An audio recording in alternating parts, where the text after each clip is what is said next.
on the bone. You actually go as near as to the bone as possible. Yeah. And if there's any pink juices, it's not cooked. It's not cooked. It's the same as the turkey. And then something like this, it'll firm up. And a bit more colour there. Okay. Yes, it will exactly. It will be firm to the touch, and I'll show you. But the whole technique into this, Ross, is to seal it off and finish it in the sauce. In there. Okay. So the flavour will be all in there. Now that's what I want. Oh, lovely golden brown. And you'll get that. I've turned down the heat a little bit. You'll get the lovely colour from the butter, but butter will burn on its own. So if you use oil and butter together, it will absolutely, look at that. That's exactly what I want.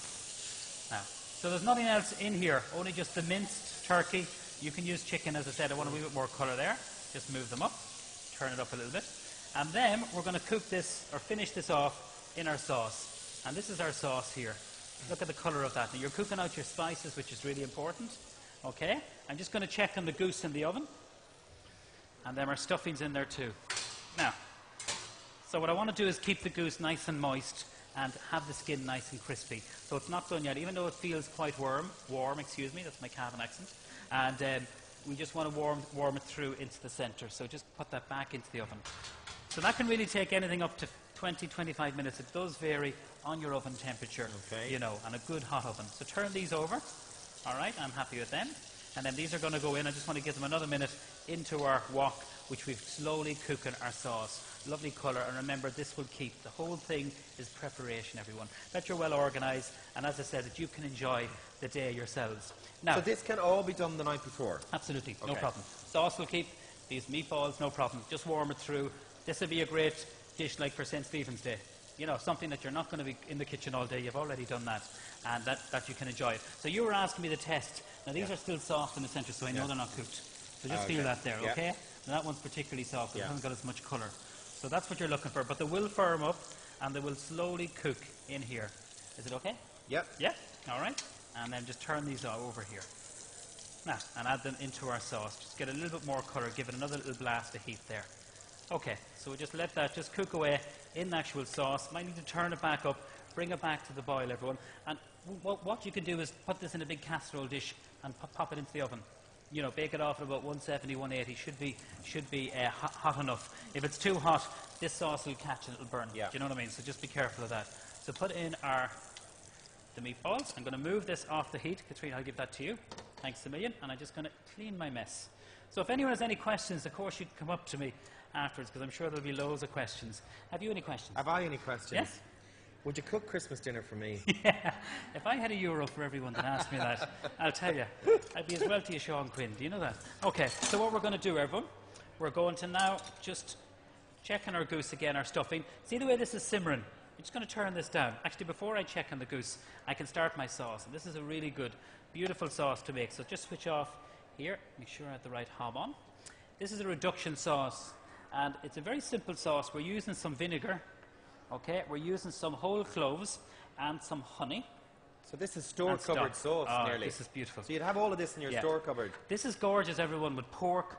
Even with, well, chicken is so-so, but pork is delicious with this, and even beef. But with duck and pork, it's gorgeous, so it is. It really is. So it's a reduction sauce, and the beauty about this is that it keeps really well. So balsamic vinegar for your sharpness. We have some honey, some cloves, and some stock. And that's it. It's very, very simple. And actually, we need a wee bit of tomato ketchup. Can't be without the tomato ketchup. Let the saucepan heat up. Nothing in the saucepan. I hope that's on. Okay? And we want to get this. Actually, I'll move it to the front. It'll be a wee bit easier for you to see. Let this heat up. Now, just take it off. So back onto our meatballs here. They're just slowly simmering. That's exactly what we want. Now let that get hot. That's it on there. And give them a wee stir every so often. That's all you have to do. We still have to finish this with coriander and a pinch of salt and pepper, and that's really it. It's a very simple sauce to make. And remember, when you're buying spices, to buy in small quantities. If you buy a large amount of spices, they lose their wonderful fresh flavour. Okay, let the saucepan heat up, and then we put in our balsamic vinegar. All right, this is what we call a reduction, everyone. Okay, so that's reducing, thank you. In goes our honey. So you can see the way I'm measuring things so well. But that doesn't matter, because it's all about taste. And if you add too much honey, don't worry, you just counteract it with more vinegar. So everyone has different taste buds. And then you have lots of spoons here for tasting lots as you're of going along. Spoons, exactly, that's very important. Whole cloves, okay? I love the flavour But I remember when my mother would make an apple tart, she'd have cloves in it. Oh, beautiful, yeah. You know, the flavour's lovely, but I hate, you know, they can be very bite into overpowering. Exactly. If you don't have any honey, you can use brown sugar, some tomato ketchup, how fancy. All right, that goes in there. And then some stock. And this is the body and soul of all sauces, you know. What stock is that? This is just a really nice reduced brown beef stock that we're using. You can use duck stock or brown chicken stock, and we roast off our bones for about an hour in the oven until they're really nice and until they're really nicely browned. Okay, caramelized. Caramelized, indeed. That has to reduce a bit. Yeah, it does. I'm wondering, will we ask Raymond to tell us about the wine while that's reducing? I thought we might actually pour a little bit of wine. Excellent. Do you want some help with that? Yeah, please. Yeah. You go with that way. I have to pour as well. We have, ladies and gentlemen, I have here today a Cloudy Bay Pinot Noir from New Zealand. Now, I'm sure you've probably all heard of Cloudy Bay Sauvignon Blanc, which really was a trailblazer for New Zealand, became an iconic wine, and indeed still is. But in recent years, New Zealand in general, Cloudy Bay as well, has established a very strong reputation for Pinot Noir as well. It's a deliciously fresh, crisp, incisive, juicy, fruity wine. I was thinking of it particularly to match to the goose dish here. As Neven said on more than one occasion, the goose dish can be. The goose dish can be quite rich and fatty, and hence you need a wine. Ooh, is that me? I think that's you. Sorry about it. Something yet. You need a wine that'll cut through that. I know you will all be interested to learn that after the grapes were harvested, they were subject to what's known in the trade as a pre-fermentation cold maceration. That sounds like a spa treatment to me. But all it is, in fact, is that the temperature is kept low to extract flavour and colour from the grapes before the temperature is allowed to come up again to start fermentation as such. Now, hold on a sec, Ross. We need to pour a glass for for yourself, sir. And for Neven. And what about Neven? Well, I'll have a little taste. There you go. Just Neven purely for after a glass. For educational. I poured him a Cavan measure there because he's driving back to Cavan tonight. So. Yes, and I have to cook. Okay. My former editor said to me I write better after a glass of wine.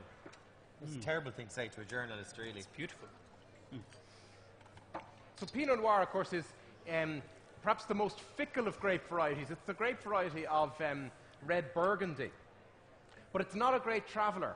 Cabernet Sauvignon, Chardonnay, those sort of grapes, they do very well almost, you know, you plant them and they'll do pretty well. Pinot Noir, it's a bit of a sort of a thoroughbred racehorse. It needs to be very, very carefully managed and handled and coaxed and cajoled until such time as you get great wine out of it. About 10 years ago, people started to talk about New Zealand Sauvignon Blanc, New Zealand Pinot Noir on the back of the great success of the Sauvignon Blanc. But the early Pinot Noirs from New Zealand were soupy and fat and thick and ugh. But now they are coming on and on and on in character and flavour and quality. And this, I think, is one of the ones that best exemplifies it. If any of you were here earlier, you know I'm about to repeat myself now, but I love this line that you're allowed slurp your wine, and you can tell your mammy that. I love it. Have we heard? Yeah, covered. Lovely. Okay. And chew it. Get the flavour out of it. These wines come from Edward Dillon's, who are just over here. They have the Sauvignon Blanc, which I mentioned earlier. It's available for tasting by the glass. And I have another wine that I'm also suggesting to go with this dish in a completely different, dare I say, idiom, without sounding too pompous, but a completely different mould. And that's the Penfolds Kalimna Biln 28, which is also available for sampling over there. So if you're getting thirsty, as we all are up here, and hungry indeed as well, that's the place to go straight afterwards.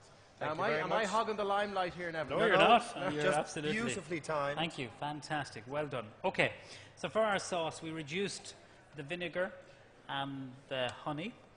I'm after putting a little bit of fresh thyme into that, some stock, and you can put soya sauce into it. There's absolutely no problem with that. But we want to taste it now.